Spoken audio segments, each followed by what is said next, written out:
السلام علیکم ورحمت الله.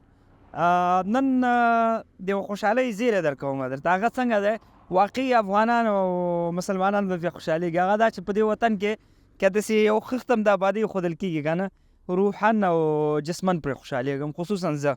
نو طبیعي خبره تاسو به هم خوشحالېږئ.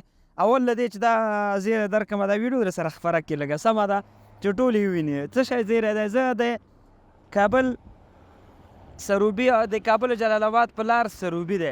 سروبي خو م لیدلی دی خو ګوره څه شنه ساحه ده که نه، په هغه ځای کې یم. نو دلته څه زیری دی؟ دا سړک خو جوړ دی الحمدلله، خراب نه دی، صحیح ده. او بل سړک اوس خو نه جوړېږي او آینده کې خدای مهربانه دی که چېرته جوړ شي. هغه زیری دا دی چې هغه ځای کې تاسو وینئ چې له خیره کارونه لږ مخته لاړل نو نږدې به ورځم. تاسو ووینئ د سیند غاړې سره او هغه هلته ماشینري لګیا ده، خل لګیا دي. نو تقریبا ښکاري داسې چې 50 سلنه کارونه سرته رسېدلي دي او نور هم هغه دی لګیا دي. دلته څه شی جوړېږي؟ دې ځای کې د سولرو هغه څه ورته وایي لمریزه برېښنا جوړېږي.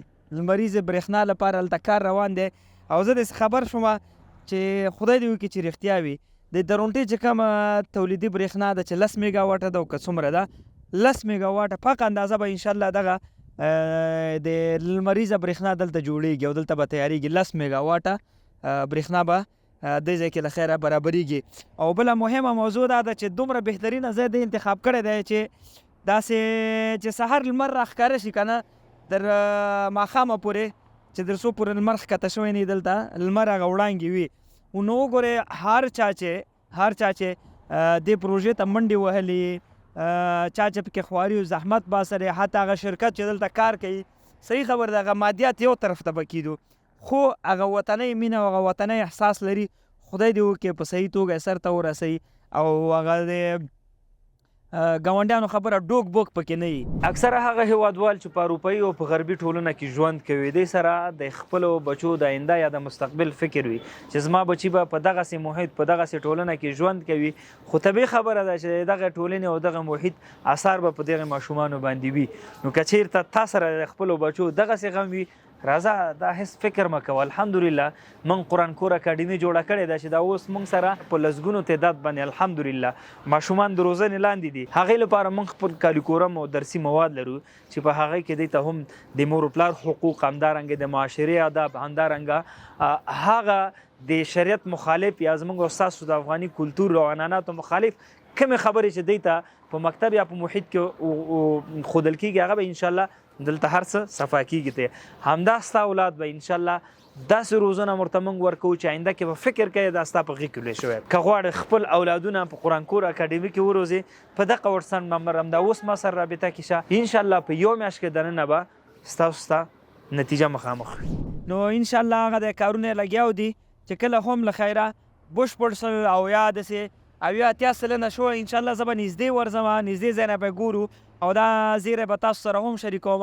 خدای دې وکړي چې دغسې سیسټم په نورو ولایتو کې هم سي، په حتی په ولسوالیو کې سي، ځکه الحمدلله خدای تعالی داسې وطن راکړی دی چې هم یې له باد څخه استفاده کوی سو، هوا څخه هم یې د لمر څخه استفاده کوی سو، هم یې د اوبو څخه استفاده کوی شو. نو هر شی مو ګټه په ګټه دي که نه. نو خدای دې وکړي چې په خیر سره سرته ورسېږو او د دغه ځای څخه الهام واخیستلی شي نورو ولایتونو ته هم دا لړۍ وغځېږي. 10 میګا واټه برېښنا چې د څخه تولید کو فکر وکړه 10 د ننګرهار شي د درونټې، همداسې یو 20 میګا واټه نور سي، یو 10 بل ځای کې شي، یو 40 بل ځای کې شي. له خیره دا مشرقي ولایتونه بیا بیخي دا به احساس نه کوي چې برېښنا لاړه او برېښنا راغله یا برق لاړه او بجلي راغله او بجلي راغله، که نه قضیه به نه وي. نو انشاءالله تعالی وطن به آبادېږي چې تر څو پورې موږ او تاسو سره لاسونه ورکو یو بل سره او اتفاق او اتحاد ته کار وکړو، وطن به مو انشاءالله ګلې ګلزار سي. څنګه که څه شی لاسونه سره یو کړو، که زړونه سره یو کړو او لاسونه سره ورکړو دا کاڼي به لالونه شي. بل شی هغه تاسو ولیکئ، ما نه له یاده ووته. ډېره مننه. السلام علیکم.